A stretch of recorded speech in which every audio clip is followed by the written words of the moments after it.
Olá, estudantes! Eu sou o professor Robson Anselmo Tavares e hoje temos mais um encontro da nossa série do Papo Artístico Literário. Lembrando sempre que essa série, ela valoriza as personalidades pernambucanas que fizeram e que fazem a história. E hoje nós temos para abrilhantar a nossa aula, nosso bate-papo, a professora Sônia Magali. Tudo bem, professora? Tudo bem, professor. E é bom explicar para os estudantes porque estamos sem máscaras. Sim. Não é? Porque nós estamos com a divisória aqui e a gente não está descumprindo a legislação que obriga a utilização de máscara.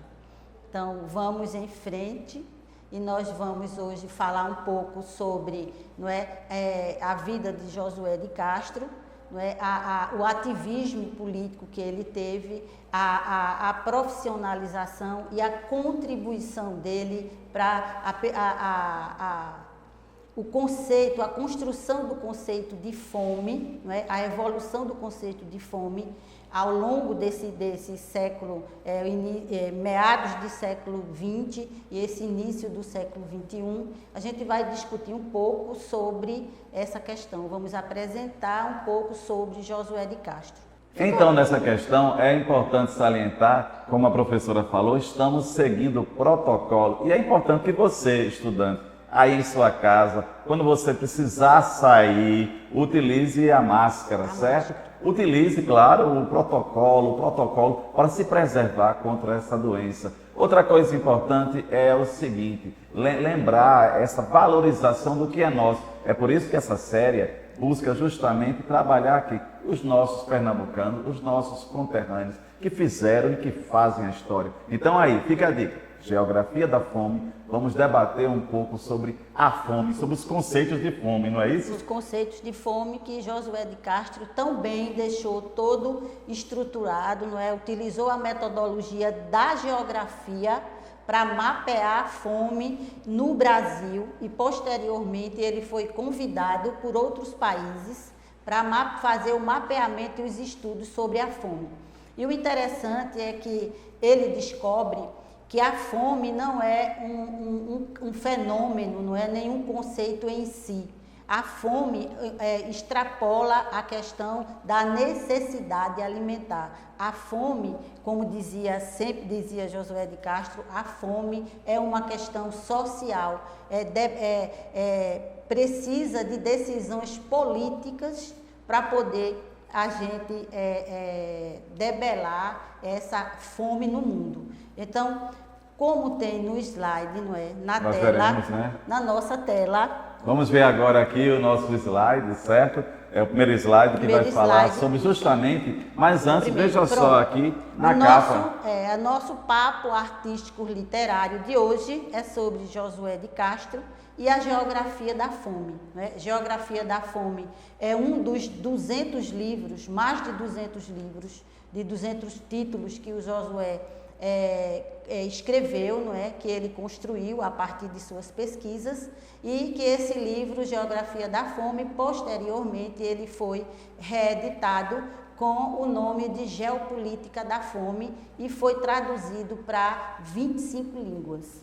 Eu gostaria de salientar, como está na tela, uma foto do Josué de Castro. Essa foto foi o que mesmo, professora Sônia? Essa foto foi a foto dele, da formatura dele de medicina, que ele se formou de medicina, ele iniciou na faculdade de medicina na Bahia e concluiu os estudos, a formação de medicina na faculdade do Rio de Janeiro. Ele é pernambucano, não é isso? Pernambucano, filho de pernambucanos, o pai e a mãe dele eram do sertão de Pernambuco e vieram para Recife. Ele nasceu em Recife, em novembro de 1908, na rua Joaquim Nabuco. A casa dele era na beira do rio, então ele cresceu, toda a infância. Ele presenciou a construção e a vida nas palafitas no entorno do rio. E ele presenciava que quando a maré enchia, o rio subia, os caranguejos ficavam circulando, inclusive na casa dele. subia pelas paredes da casa dele, né? E ele presenciou aquela infância, a infância dele diferente, porque ele era um jovem de classe média, ele estudou no ginásio pernambucano. Aí eu gostaria de salientar o ginásio pernambucano, ginásio pernambucano, não é? A alfabetização, o período de escolarização dele nas séries iniciais, na infância, foi com a mãe, porque a mãe dele era professora primária, não é?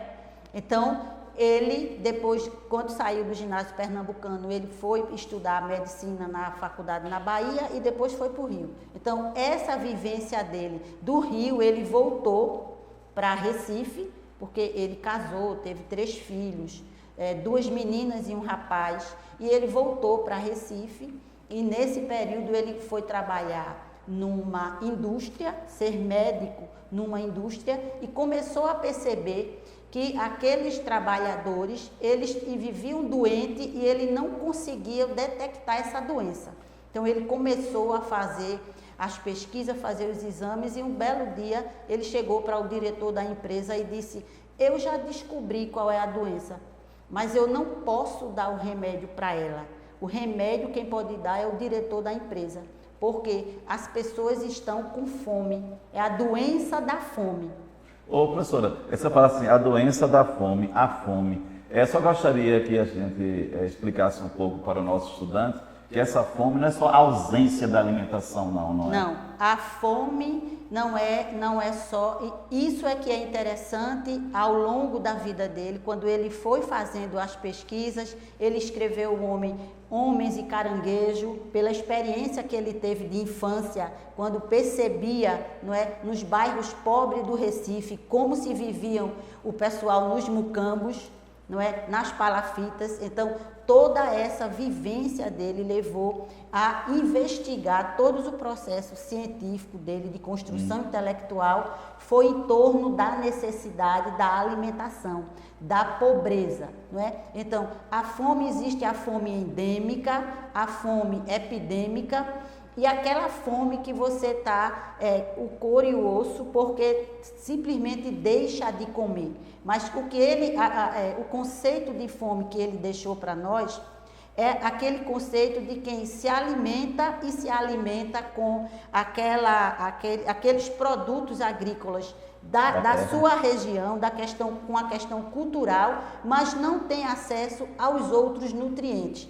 Por exemplo, se come mandioca, não é? Se come a rapadura, mas não se come as proteínas, não se come as folhas, não é? Que vem, esses nutrientes que vêm de outro tipo de alimentos. Então, isso leva também a morrer. Não morre de inanição, como quem não come nada, mas morre ao longo do tempo, demora mais um pouco, porque vai apresentando outro tipo de doença, o escorbuto, todas as doenças que são deficitárias por conta da falta das vitaminas. Pronto, eu achei interessante a sua abordagem, justamente para esclarecer ao nosso estudante e às famílias dos nossos estudantes, que não é só a questão de eu não comer hoje. Então, a fome é sede, ela extrapola isso. E essa questão que você falou é endêmica, não é isso? E a outra fome? Epidêmica, porque ele mapeou, não é? Ele estudou, fez. Primeiro, vamos fazer um corte aqui, para a gente compreender melhor como chegou a questão da geografia da fome. Certo.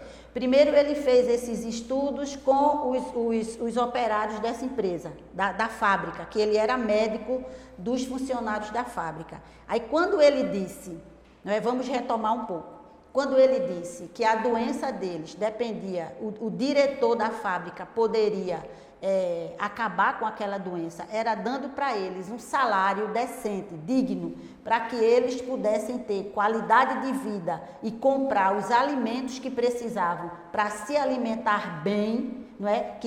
Comprar alimentos que tivessem todos os nutrientes. Aí o diretor da fábrica olhou para ele e disse: é interessante você pedir demissão. O quê? E ele se demitiu, não é? Ele se demitiu e começou a fazer os estudos.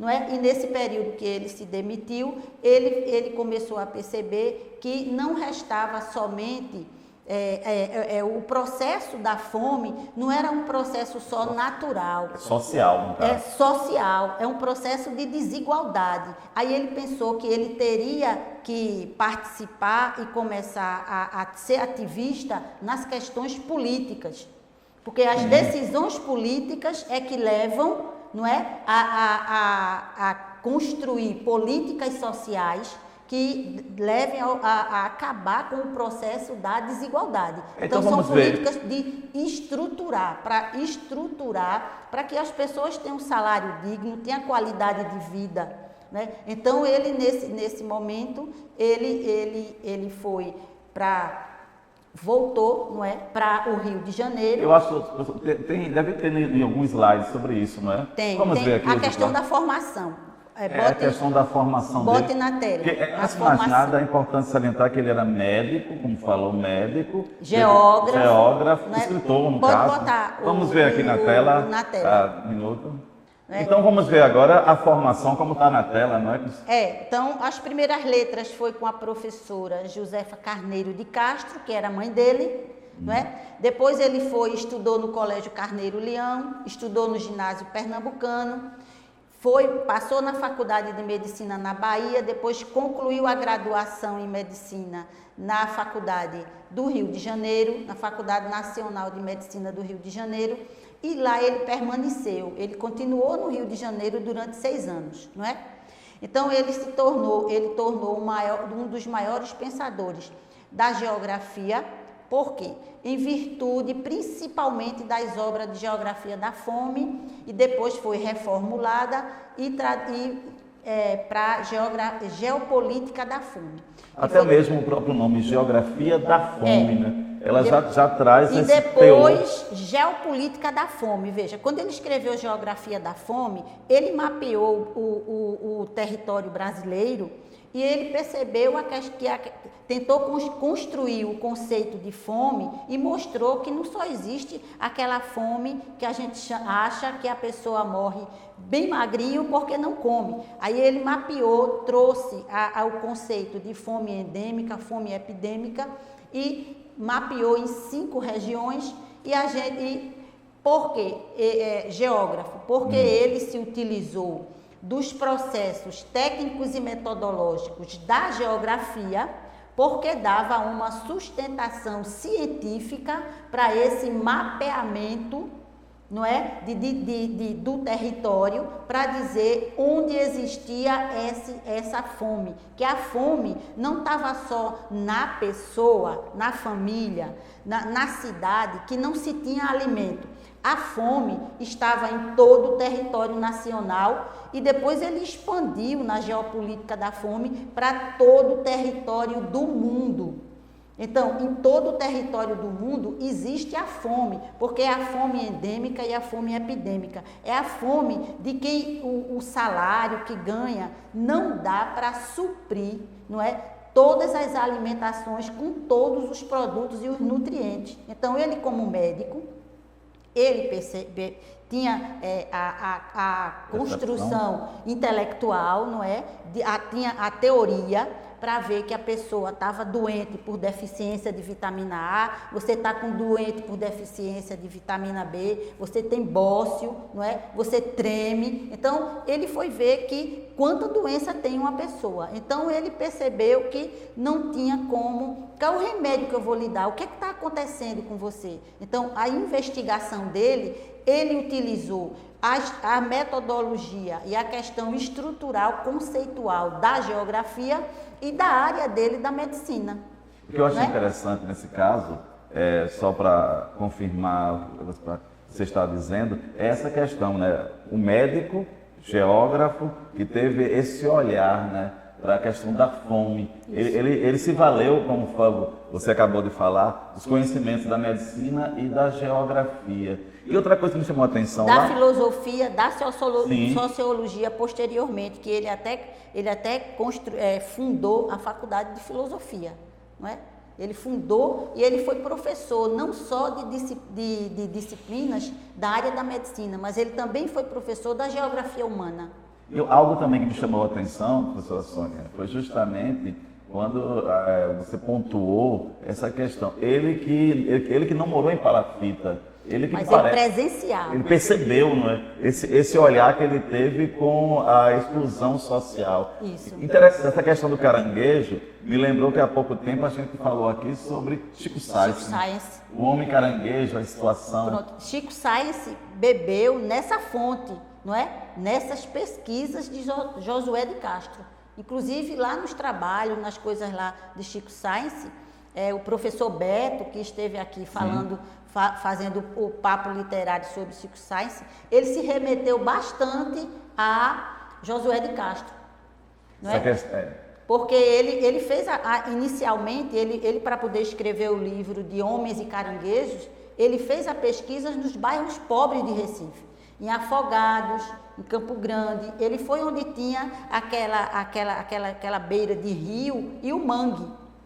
Não é? Então ele pegou esses bairros do Recife e fez essa pesquisa e escreveu o livro Homens e Caranguejos, que foi aí que bebeu, essa fonte que bebeu Chico Science. Inclusive também vale salientar que nós também aqui debatemos sobre Morte e Vida Severina, que há um momento dos mangues também. Exatamente. E ao momento Severino fala da questão da anemia, dos que passam fome do sertão, que vem para o Recife, a questão dos mangues. Vamos ver na tela aqui, continuando a questão dos nossos slides, certo? A questão, nós temos aqui, certo, alguns pontos, as conferências dele. As influências, não é? Ele foi uma pessoa, quando ele escreveu, fez a pesquisa, não é? Sobre a questão da fome, e ele disse que em todo o Brasil, no primeiro momento, existia a fome. Lógico que os poderes constituídos, tanto políticos, não é, quanto o empresariado, não concordou, e ele teve, por isso a pesquisa científica, porque a academia, quando avaliza uma pesquisa, mesmo se eu não concordo, mas eu tenho que ficar calada, porque eu posso não concordar com aquilo, mas aquilo que está ali escrito é verdade. E ele tinha toda um dia a dia do trabalhador brasileiro, não é, para mostrar que a pesquisa dele é verdade, porque ele viu na prática e ele sistematizou essa prática a partir dessa estruturação conceitual da geografia, da filosofia, da área da medicina, para escrever o livro, de vários livros, mais de 200 livros que ele escreveu. Mas esse Geografia da Fome e Geopolítica da Fome, posteriormente, foi o que deu um up, não é? No que ele já vinha dizendo, que existe fome em todos os lugares do Brasil.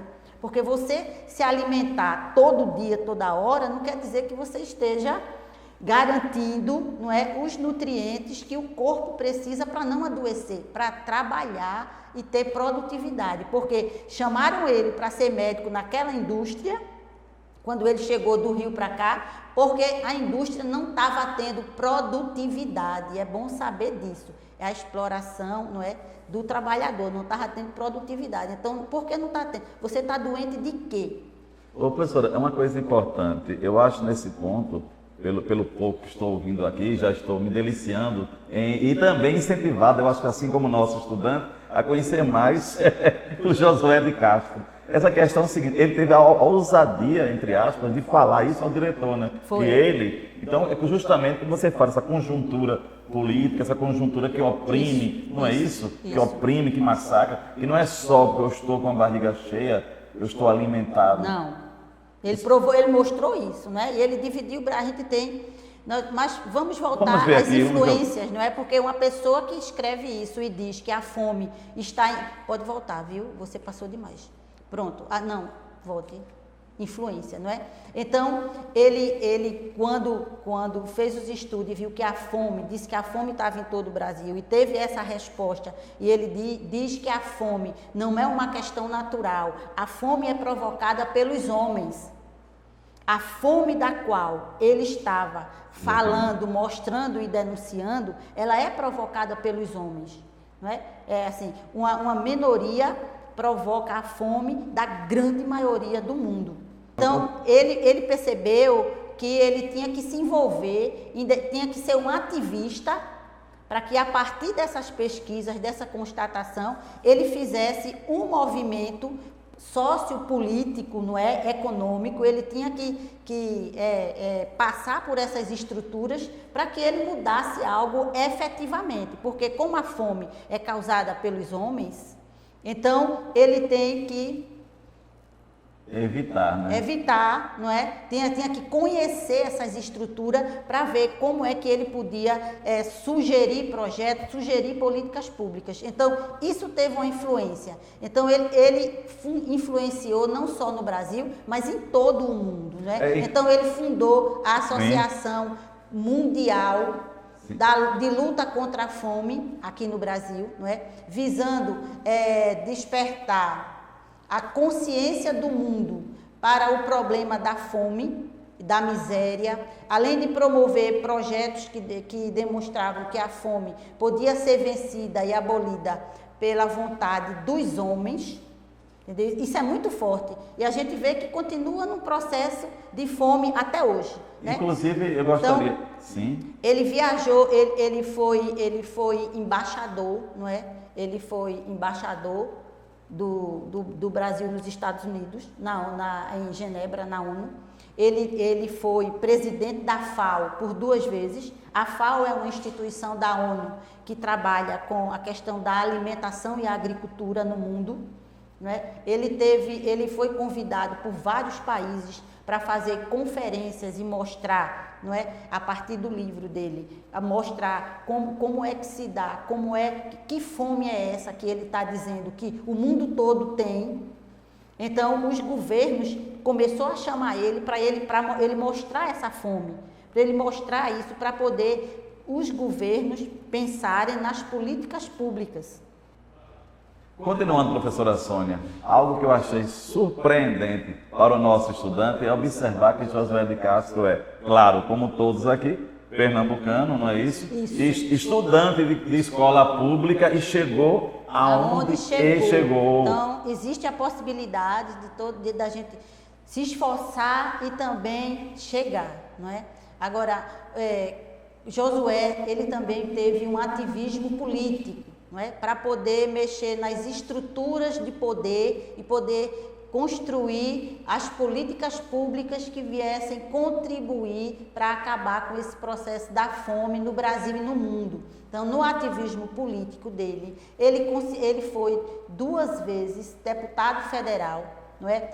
O estudo dele de geografia da fome implicou também na construção do salário mínimo, não é? Ele também, os estudos dele, o ativismo político dele, ele também conseguiu inserir a discussão da reforma agrária, não é? Enquanto deputado, e ele também foi indicado para os 3 prêmios Nobel da Paz. Eu acho que tem na tela. Tem na tela. Vamos ver. Até esse pensamento, né? Isso, tem o pensamento. Pode ler, professor, o pensamento de Josué. Existem 2/3 de pessoas que não dormem porque sentem fome e 1/3 de pessoas que não dormem por medo dos que sentem fome. Os que sentem fome, não é? E os que sentem fome é a maioria, não é? Sempre é a maioria. E o pessoal, esse 1/3, ele tem medo de um quantitativo bem maior, não é? Bem menor, é porque chama de minoria. Então, o quantitativo de gente tem medo do pessoal que tem fome, porque é para as pessoas não se rebelarem, não perceber que se tivessem salários diferentes, eles tinham condição de se alimentar com todas as proteínas que a gente precisa. E na tela tem aí justamente falando, o que você falou da questão do prêmio Nobel. Pode ler, professora? Ele foi indicado a 3 vezes o prêmio Nobel, não é? Concorreu para o Nobel de Medicina em 1963 e em 1970 ele concorreu também, foi indicado para o Nobel da Paz.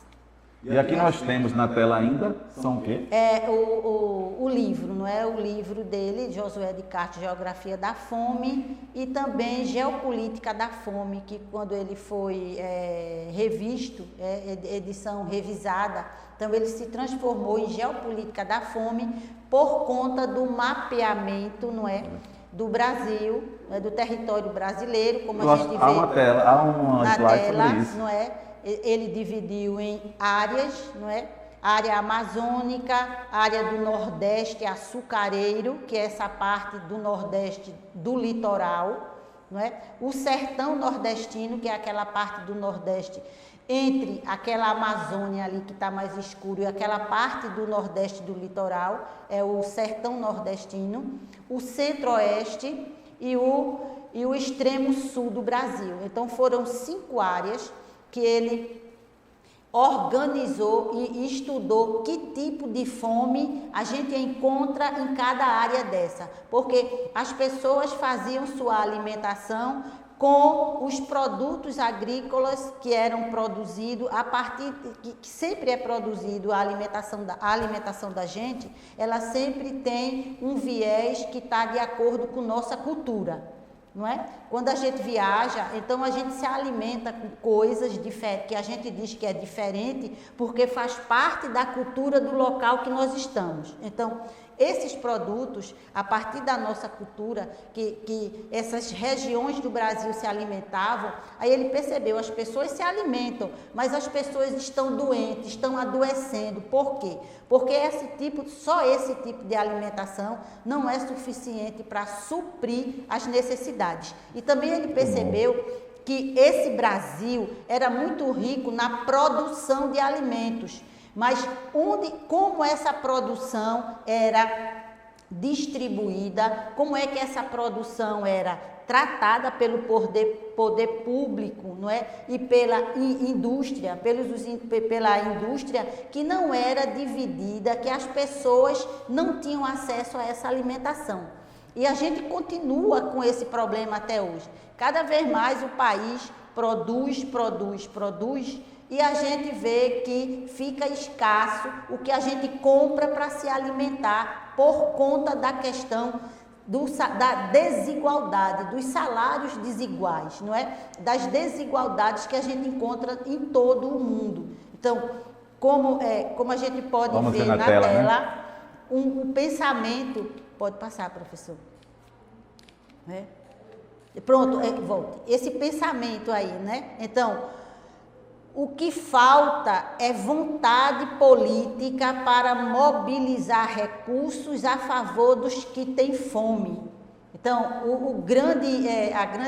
eu particularmente escolhi essa frase para colocar ali no final, porque essa frase de Josué de Castro, a gente percebe que o problema, não é, sociopolítico, econômico, ele perdura até hoje. Não é? E essa frase, ela é muito, muito atual. Não é? Então, como a gente deixa, não é? Como a gente está falando para vocês, estudantes de 6º ano, 7º ano, 8º e 9º ano, então a gente deixa para vocês um desafio que vocês vão encontrar lá no EducaPE, na plataforma do EducaPE, que vocês vão dar continuidade a toda essa discussão, a esse observar o entorno de vocês, como fez Josué de Castro, para que vocês percebam, existe o que estamos comendo, não é? Aqui na minha comunidade, no meu entorno, no meu local, no meu espaço de vivência, todos estão se alimentando bem? Se estão, como estamos nos alimentando? E se não estamos, por que não estamos? Não estamos nos alimentando com todos os nutrientes que se precisam. Então, lá vocês vão encontrar os textos, não é, que vão dar suporte a vocês, para que vocês façam essa discussão na família. E vocês sabem que no EducaPE, vocês têm o e-mail. Dentro dos componentes curriculares, vocês têm o e-mail e vocês podem ir no componente curricular de geografia, que vocês passando o e-mail, mesmo falando sobre esse papo literário de Josué de Castro, eu vou responder com muito prazer. Então, a nossa comunicação, ela se dá na plataforma EducaPE. Vocês utilizem a disciplina, o componente curricular de geografia, porque sou eu que falo com vocês, sou eu que respondo a vocês. Eu e o professor Alisson. Professora, agora eu gostaria, para terminar, o seu currículo, né? Para os estudantes aqui conhecerem um pouco, né? Falamos tanto de Josué de Castro. Olha, além de uma apaixonada pela vida, não é? Eu também sou apaixonada pela profissão, adoro me comunicar com os estudantes, com vocês, como a gente já fez muito quando a gente foi discutir com vocês a questão da construção do TCF, dos projetos de TCF, que tem aí falar sobre a fome, a geografia da fome, é um grande tema para vocês explorarem no TCF, não é? E botem lá no e-mail da plataforma do EducaPE, que eu participo com vocês da construção dos projetos de vocês, né? Sou professora de geografia, tenho mestrado em educação, eu gosto bastante dessa comunicação com vocês. Nem achava que ia me habituar agora na pandemia a falar com vocês pela televisão, não é? Pela internet, né? Mas a gente eu estou fazendo de conta que vocês estão todos aqui na minha frente, fazendo aquela confusão, aquela conversa, e eu pedindo silêncio para vocês para terminar de falar. Um beijo no coração de todos. Gente, eu acho que hoje foi e é excelente. Aprendemos muito sobre fome, Josué de Castro. Na verdade, foi um pouco. Tanto é que antes do nosso término, mostra na tela o endereço eletrônico que a professora falou, que é para se aprofundar mais sobre o Josué de Castro, certo? A gente conhecer mais um pouco sobre este grande pesquisador. Qual é, professora? Nós temos o projeto Memória, não é, que é um vídeo que foi construído muito bom, onde a gente tem o depoimento de todos os políticos de meados do século XX, que trabalhou com Josué, que lutou com ele, não é, a respeito dessa questão da fome. Pode voltar, professor, para lá. E também o que nós mostra temos o um centro. museu, não é? Um museu o Instituto da Nutrição Josué de Castro, que é o Museu Josué de Castro, no Rio de Janeiro. E aqui em Recife, nós temos o Centro de Estudos e Pesquisas Josué de Castro. Então, é só ligar. Aí, quando vocês acessarem aí esse endereço, vocês vão se deparar com o telefone onde os professores de vocês podem ligar e agendar as visitas, porque está ocorrendo as visitas, seguindo todos os protocolos. Não vai poder ir todos os estudantes da série, mas vai poder ir por grupos. Então, o professor, se anime, professor. Vá no EducaPE, na plataforma do EducaPE, e faça um movimento de estudo e de pesquisa em torno da fome, dessa temática da fome no nosso país. Gente, foi excelente. Professora, muito obrigado. Obrigada, digo eu. Muito obrigado. Obrigada, digo eu. Esse momento de alegria, de contração, de estudo. Sempre um prazer, viu? Então, gente, é isso aí. Fique conosco. E na próxima série, teremos de volta a presença da professora Sônia Magali. Forte abraço a todos.